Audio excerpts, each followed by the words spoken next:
자,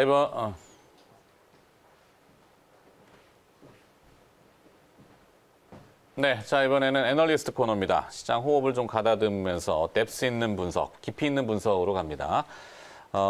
의류 산업, 디지털, 스포츠, 소싱 이런 주제인데 내용이 좀 어려울 수 있지만 차근차근 한번 들어보시면 도움이 되지 않을까요? EBS 투자증권 리서치 센터 섬유의복 애널리스트 심지현 연구원 자리했습니다.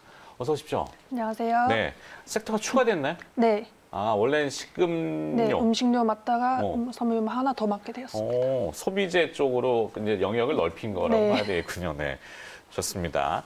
자, 올해 소비 시장 트렌드 전망. 억눌린 소비가 조금 반전을 할 수 있는 그런 계기가 있을까요? 네, 올해 아무래도 뭐 음식료도 마찬가지고 섬유의복도 마찬가지지만 소비재 시장 전체 전망 관건은 아무래도 소비 회복의 방향성과 속도 그리고 펜트업 소비가 올해 내에 나타날 수 있을 것인지 여부를 이제 중심으로 시장이 많이 관심을 가지고 있습니다. 펜트업이라는 건 어떤 의미죠? 억눌려 있던 소비가 보복 소비? 네. 뭐 이연 보복 소비 이렇게도 하는데 언젠가는 내가 소비를 할 거야라고 조금 이렇게 아껴뒀던 것들을 본격적으로 이제 소비한다 이런 의미인가 봐요. 네. 그래서 아무래도 뭐 필수 소비재보다는 경기 소비재가 그런 눌려놨던 소비가 빠르게 돌아올 수 있다 보니까 섬유의복 쪽에서도 이런 소비가 나타날 것인지 여부를 좀 관심 있게 지켜보고 있는데 저는 이것을 판단하기 위해서는 일단 소득 및 일자리 데이터가 먼저 선제적으로 확인되어야 된다고 판단하고 있습니다. 그렇죠. 네.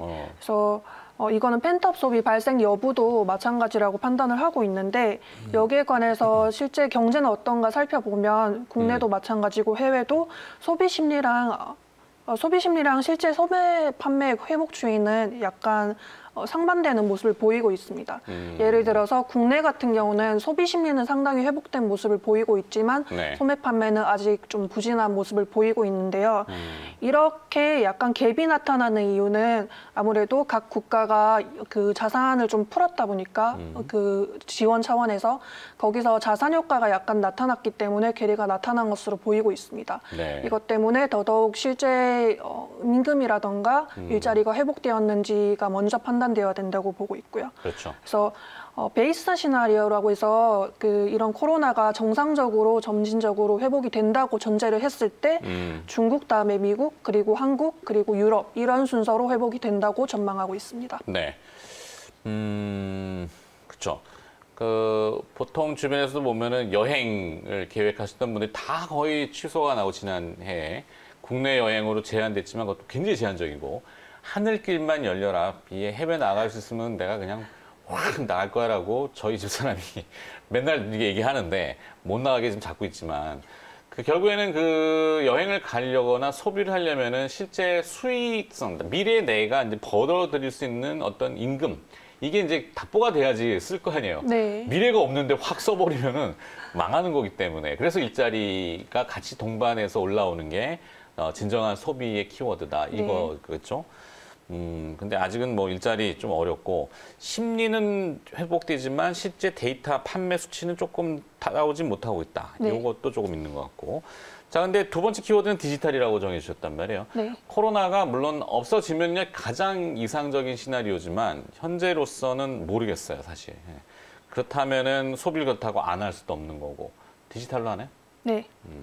그래서 위쪽은 소비에 대한 전망이었고요. 그 밑에부터는 그 의료 산업에 대한 전망이었는데. 의료. 죄송합니다. 그래서 의료 산업에 미치는 그 요인들의 장기 그래프를 살펴보면 코로나로 인한 부진 요인도 분명히 보이고 있지만 사실 그 이전 한 19년도 말부터 재고 지수가 급격하게 늘어나는 등 그 이전부터 그 부진 시그널을 많이 보이고 있었습니다.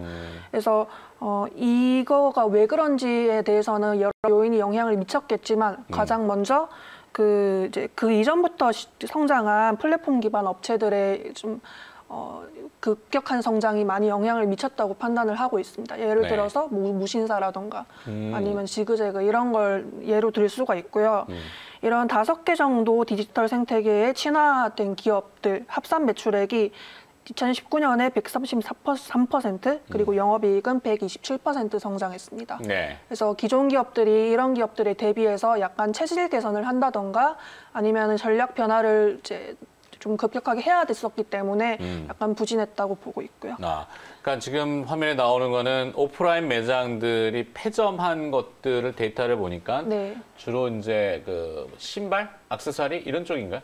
네, 의류 전체라고 전체? 보시면 될 것 같아요. 그다음에 이제 디스카운트 스토어는 그 할인점인데 네. 어떤 뭐 전체적인 할인점이라고 보면 되고 제가 네. 해당 그래프의 의미는 다른 업종보다도 그 오프라인에서 온라인으로 넘어가는 게 의류가 많이 영향을 미쳤다 이렇게 정리되고 그러니까 디지털로 전환되지 못한 이런 생태계의 변화를 적응하지 못한 기업들 이렇게 되나요? 그러니까 오프라인 빨리 폐점하고 네, 빠르게 넘어왔다고 정리되고 빠르게 있습니다. 넘어갔다. 네. 두 번째 키워드는 스포츠 이렇게 정해 주셨는데 이건 또 어떤 의미일까요? 네.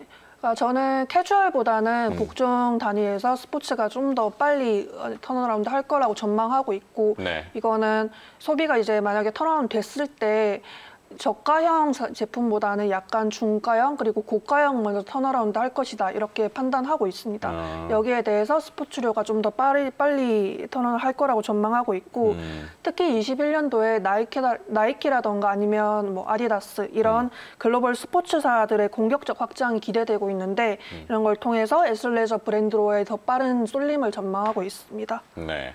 오늘 아침에 그 효성 TNC라는 기업이 이제 스판덱스를 칭하지만 뭐 복합적으로 하여튼 실적이 많이 늘어서 증권사마다 그 목표가를 대략 올렸잖아요. 네네. 스판덱스도 거의 그 이제 많이 쓰이는 게 레깅스하고 뭐 스포츠웨어에 적용이 많이 네. 되는 거.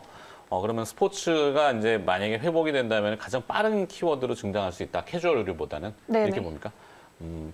뭐 요즘 트레이닝복도 뭐 고가가 많던데요. 3, 40만 원대. 그렇죠. 네. 그래서 약간 중고가로 분류를 하고 있고 그것 때문에 캐주얼보다는 그래도 빨리 돌아설 거라고 보고 있습니다. 네.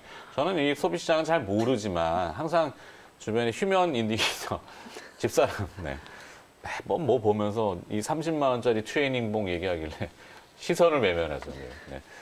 이상하게 30만 원짜리 트레이닝을 어떻게 하겠다는 얘기인지. 자, 소싱은 어떤 의미일까요? 키워드가. 소싱은 제조업 쪽 이제 영향을 나타낸 이제 키워드인데요. 네. 그러니까 코로나를 거치면서 그 이제 제조하는 OEM, ODM 기업들도 한계 기업에 위치해 있던 기업들이 굉장히 많이 파산을 했고 그리고 작년 뭐 메이시 백화점 파산을 예로 들 수가 있는데 그렇죠. 미국 같은 작년에 이제 살 수 있는 바이어들 쪽도 굉장히 많이 파산을 했어요. 뭐 폐점한 것도 그 하나의 예가 될 수 있을 것 같습니다. 그래서 이제 바이어 쪽에서도 수가 굉장히 많이 줄어들었고 그리고 벤더 쪽에서도 수가 굉장히 많이 줄어들었기 때문에 네. 제조 쪽에서도 전반적으로 시장 재편이 일어날 수 있을 것이다 이렇게 보고 있습니다. 플레이어의 숫자가 줄어드는 거는 이제 구매자와 공급자 다 줄었기 네. 때문에 시장 전체적으로는 막 이런 것이 낮아졌다 이런 의미인가요? 네, 그러니까 살아남은 기업들 위주로는 좋다고 판단을 하고 있고 네. 여기에 관련해서는 일단 그 15년까지는 제조 쪽에서도 중국 공급망이 굉장히 강세였는데 미중 무역 분쟁 때문에 한 번 줄어들고 그리고 네. 코로나 때문에 한 번 더 줄어들면서 중국 공급망이 굉장히 빨리 이제 약화가 되었기 때문에 그 이후에는 한국이나 대만 등의 살아남은 대기업들 위주로 좀 재편될 거라고 판단을 하고 있습니다. 적자 생존, 승자 독식, 네. 그렇죠. 치킨 게임의 승자 뭐 이런 건데 살아남으면은 그냥 그 주식시장에서도 뭐 적절한 용어는 아닙니다만 존버 이런 표현 있잖아요. 버티면은 이긴다. 개인 투자자들이 항상 상징적인 의미죠. 자, 그래서 이제 딱 키워드들을 몇 가지 정리해봤는데 기업을 몇 개 좀 봤으면 좋겠거든요. 탑픽 기업 네. 좀 소개시켜 주시죠. 탑픽은 FNF랑 코엘패션으로 판단을 하고 있습니다. FNF 코에피션. 네. 네, FNF부터. 네. FNF는 지금 중국 모멘텀을 가장 많이 보고 있기 때문에 소비자 전체에서 그래서 의료 기업 중 가장 중국 비중이 큰 기업이기 때문에 관심을 받고 있습니다. 그래서 해외 확장은 사실 초입 단계에 서 있어요. 왜냐면은 중국은 아직 온라인 채널이 90% 이상인데 좀 오프라인 매장을 빠르게 확장해 나가면서 향후에 영업 레버리지도 좀 뭐 크게 기대되고 있습니다. 네. 그리고 또 국내 작년에 11월, 12월 면세 데이터가 생각보다 좀 좋게 나왔었기 때문에 이 면세 쪽 카테고리도 지금 컨센서스보다는 약간 더 높을 걸로 예상을 하고 있고요. 그래서 지금 당장 단기적으로 중국 모멘텀으로도 좋지만 장기적으로도 해외 확장 소입이기 때문에 좀 주가에 매력이 있다고 판단하고 있습니다. 네, FMF가. 네. 그러면은 두 번째 코리아 패션도 한번 내용 알아볼까요? 네. 코리아 패션은 다른 기업들에 비해서 약간 특이한데 이제 홈쇼핑 틀면 대부분이 코리아 패션 거라고 보시면 될 것 같아요. 아, 그래요? 네, 의류 쪽에서는. 뭐 어차피 분석 내용이니까 어떤 네. 브랜드? 그래서 다종의 계약 브랜드를 이제 갖고 와가지고 제품 네. 기획부터 판매까지 일원화하는 기업이기 때문에 온라인 스파 브랜드로 불리고 있고요. 그래서 뭐 퓨마, 뭐 언더웨어 네. 이런 거 가지고 있어요. 아. 그래서 판매 채널 쪽에서는 오프라인 쪽은 없고 이제 홈쇼핑 및 이커머스 비중이 95% 이상이기 때문에 네. 코로나 때 사실 채널 이득을 굉장히 많이 받았어요. 그리고 또한 그 생산은 외주 형식이기 때문에 또 매장이 없고 생산을 얘네가 안 하다 보니까 20% 가량의 고마진이 가능한 그런 구조입니다. 네. 그래서 이렇게 얻어들인 고마진을 M&A라던가 이런 쪽에 이제 빨리 투자를 할 수 있는 형태이기 때문에 빠르게 성장할 수 있는 기업이라고 보고 있고요. 네. 그다음 시간 남았는데? 아, 네. 네. 좀 지금 더 실시간으로 시청하시는 분들 댓글 보면은 몇 가지 질문들이 오는데 필라홀딩스 같은 경우도 조금 커버하시나요? 네네. 아, 필라홀딩스는 좀 어떨 것 같은지? 필라도 전 장기적으로는 좋게 보고 있는데 이 네. 기업이 그 19년까지 좀 올랐다가 19년 이후에 주가가 쭉 내렸잖아요. 그렇죠, 그렇죠. 근데 그 이유가 뭐 그 이전까지는 뭐 어글리 슈즈 이런 것 쪽으로 미국 쪽에서 잘 하고 있었는데 그 외에 브랜드 가치가 많이 희석되다 보니까 이렇게 쭉 내려갔는데 지금 주가가 올라가느냐 마느냐는 브랜드 가치가 되돌아갈 것인가 말 것인가 가장 주목을 받고 있습니다. 네. 근데 여기에 관해서는 이제 미국 시장 쪽에서 이제 해외 쪽이 가장 먼저 돌아설 거다 보니까 그쪽으로는 기대가 되고 있지만 아직 단기적으로 확 시그널이 보인다 이렇게는 보고 있지 않습니다. 네, 또 댓글에 미인이시라고 네. 유학파냐고 물어보시는데 아닙니다. 네. 그때 말씀하셨는데 경남 어디시라고? 진주요. 진주. 네. 네. 자, 영원무역도 커버하시죠? 네. 영원무역은 어떨 것 같아요?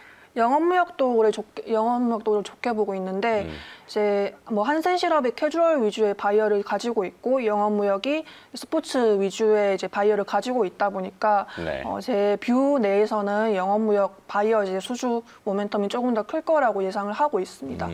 그리고 여기 밑에 그 스컷이라고 사이클 회사를 가지고 있는데 스컷이? 스컷. 네. 아, 여기가 이제 원래는 좀 안 좋은 브랜드를 갖고 왔다 이런 인식이 초기에 좀 있었는데 네. 코로나 지나면서 이 사이클 시장이 또 확 흥하다 보니까 작년에 굉장히 잘 됐어요. 그래서 이 기조가 올해도 약간 이어질 거라고 판단하고 있습니다. 네. 끝으로 한세실업도 혹시 커버리지 네. 하시는지 예, 네. 그러면 코멘트 조금 도움을 주시기 위해서. 네. 한세실업도 이제 아까 말씀드린 것처럼 이제 캐주얼 위주 쪽 바이어인데 네. 이제 좋다고 보고 있는 모멘텀은 단기적으로 이런 게 있어요. 재고 쪽에서 스포츠 쪽이 좋고 캐주얼 쪽이 안 되는 게 사실 작년부터 알던 내용이다 보니까 그 제조업자들 입장에서 재고를 좀 스포츠 쪽 많이 쌓고 캐주얼 쪽을 좀 덜 쌓았던 영향이 있는데 그러다 보니까 지금 캐주얼 쪽은 재고를 이제 좀 빨리 땡기려는 요인이 더 강한 거죠. 네. 그래서 그런 관점에서는 한세실업이 또 모멘텀을 가지고 있다고 보고 있고요.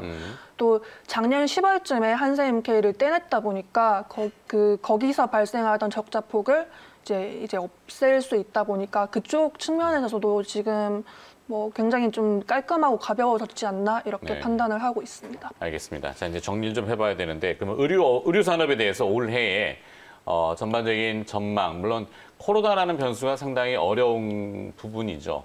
예측하기가. 그래도 본질적으로 산업 태동을 움직이는 걸 봤을 때는 어떻게 좀 전망을 하고 계시는지 정리를 좀 부탁드려볼까요? 끝으로? 네. 저는 의료업도 마찬가지로 소비재 전체랑 마찬가지로 좀 굉장히 빨리 변화하는 산업이라고 판단을 네. 하고 있습니다. 빨리 플랫폼화되는 산업이고 그렇기 때문에 기존 옛날에 이제 산업을 이해하던 방식으로 이해하기보다는 좀 이쪽도 트렌드에 맞춰서 좀 다른 방식으로 산업을 이해할 때가 됐지 않았나 하고 판단을 하고 있습니다. 네. 주말에 남대문 시장에 일이 있어서 좀 나가봤더니 상가마다 폐점되어 있는 오프라인 매장들은 굉장히 많더라고요. 어려워요. 근데 그런 부분들이 또 온라인으로 전향을 빨리 하고 있기 때문에 트렌드를 읽어야 된다. 이게 포인트군요. 네. 네. 거기에 맞는 기업들을 또 잘 찾아야 될 거고. 자, 오늘 뭐 대충 여러 가지 이야기들과 그다음에 기업들 내용 나눠봤고요. 2021 의류산업, 디지털, 스포츠, 그다음에 소싱이라는 주제로 들어봤습니다. 이베스트 투자증권 리서치 센터 섬유의복 애널리스트 심지현 연구원이 수고해 주셨습니다. 고맙습니다. 감사합니다.